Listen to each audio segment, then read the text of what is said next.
Seperti apa kita pengen menjadi hamba Allah? Menjadi hamba Allah itu memilih.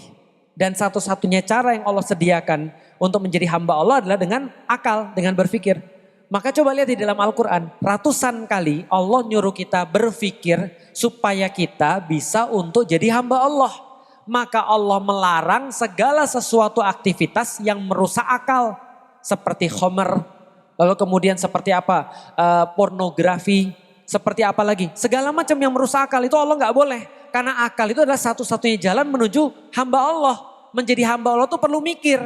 Kalau orang nggak mikir, mohon maaf. Allah sampaikan di dalam Al-Quran jadinya kayak binatang. Ulaika kal an'am bal hum adol. Orang yang gak menggunakan akal seperti binatang bahkan lebih rendah. Akhirnya kalau dia sudah seperti binatang yang dia ambil wahyu atau nafsu. Nafsu, syahwat. Artinya adalah apa? Akal inilah yang membuat kita untuk tidak nurutin yang nikmat-nikmat doang. Enak sih, tapi ada pertanggungjawabannya, gak jadi. Duit sih. Tapi nanti bisa membuat kita nggak berkah, nggak jadi. Paham maksudnya ya? Yang ngendalin siapa? Akal. Kalau cuma pakai nafsu doang, ya mohon maaf, kayak binatang.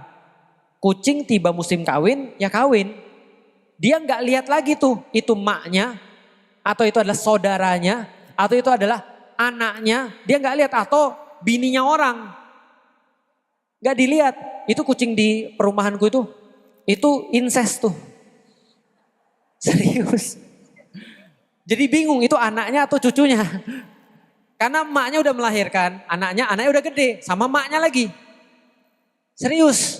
Tapi salah nggak?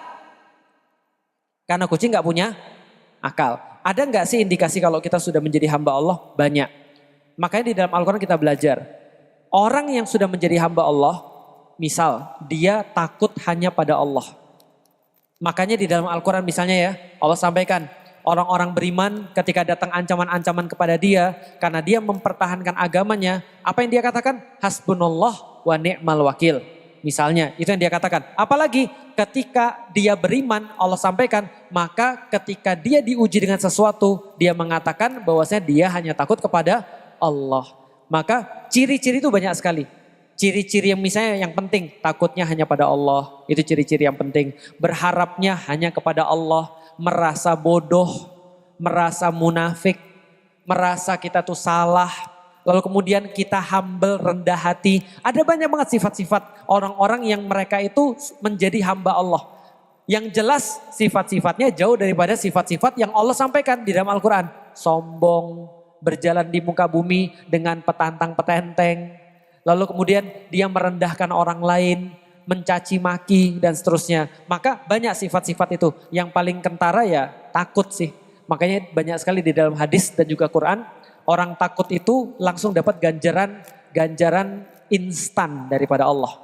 Orang yang takut sama Allah langsung dikasih ganjaran instan. Apa ganjaran instannya? 2 surga. Sebentar. 4 surga. Di dalam surat Ar-Rahman ada 2 sama 2. Berarti 4 surga bagi orang yang takut pada Allah. Ada 4 surga, ganjaran insannya begitu. Itu salah satu ciri-cirinya.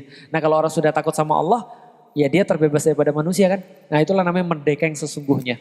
Maka ketika Rib'i bin Amir, ketika ditanya sama orang Persia, kenapa kamu datang ke sini? Membebaskan manusia dari penyembahan terhadap sesama manusia, menjadi penyembahan terhadap Allah. Dari sempitnya dunia kepada keluasan akhirat. Itu yang dia sampaikan. Artinya, kalau orang di dunia itu hatinya masih sempit. Apa-apa buat dia jadi sedih. Orang lain punya yang lebih banyak, dia sedih.